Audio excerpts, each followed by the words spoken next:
해커 하데스에 대한 기사입니다.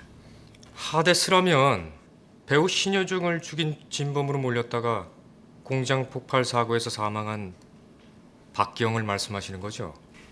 네, 맞습니다. 이번 대규모 해킹 사건 때에도 하데스의 공격툴이 사용됐었어요. 그래서 특집 기사를 준비하고 있었습니다. 네. 그런데 기사를 준비하던 중에 이상한 점을 발견하셨다고요? 네, 그 점에 대해 이 법정에서 증언해 주실 수 있을까요? 하데스의 특집 기사를 준비하던 중 하데스의 죽음에 대해 조사를 하게 되었습니다. 그런데 거기서 이상한 점을 발견했어요. 어떤 부분이었나요? 하데스 박기영은 공장 폭발 사고 때 사망을 했고 김우현 경위는 큰 부상을 입은 채 발견이 됐습니다.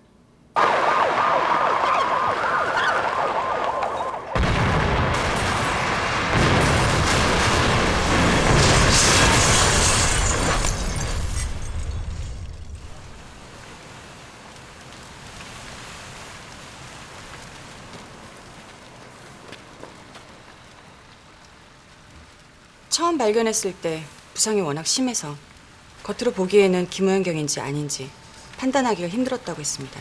여기 생존자가 있습니다. 구급대에 불러주십시오.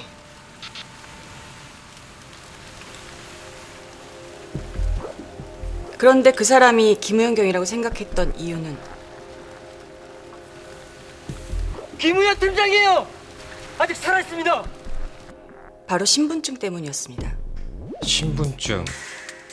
그런데 그게 무슨 문제라는 거죠? 박기영은 공장에 가기 전 경찰청에 잠입했었는데요.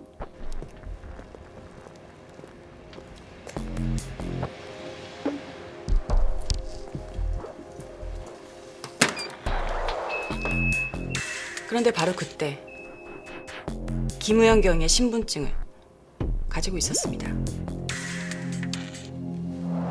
그게 무슨 소리입니까? 공장 폭발 사고 직후 김우현 경의 수술을 집도했던 여러 의사들을 만나봤습니다. 김우현 환자는 전 안면부 골절을 입은 상태였습니다. 그러니까 한마디로 얼굴이 무너졌다는 얘기죠. 얼굴이 무너져요? 찰흙 인형 얼굴을 주먹으로 세게 치면 뭉개지겠죠.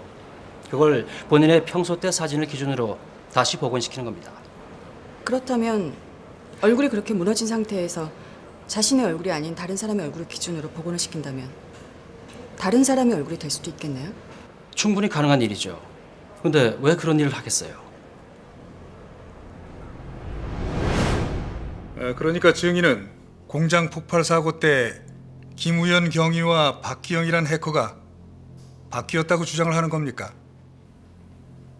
네. 이해했습니다. 이 주장은 이번 사건과 관련이 없습니다. 아니요.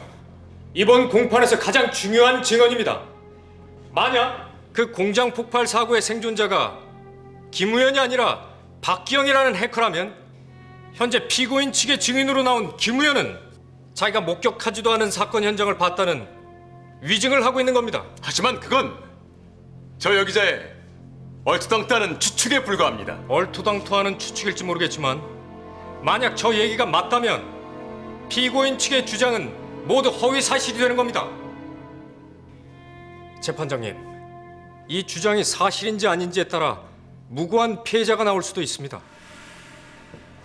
증인의 주장을 확인해 봐야 합니다. 피고인 측 김우현 증인의 유전자 검사를 신청합니다.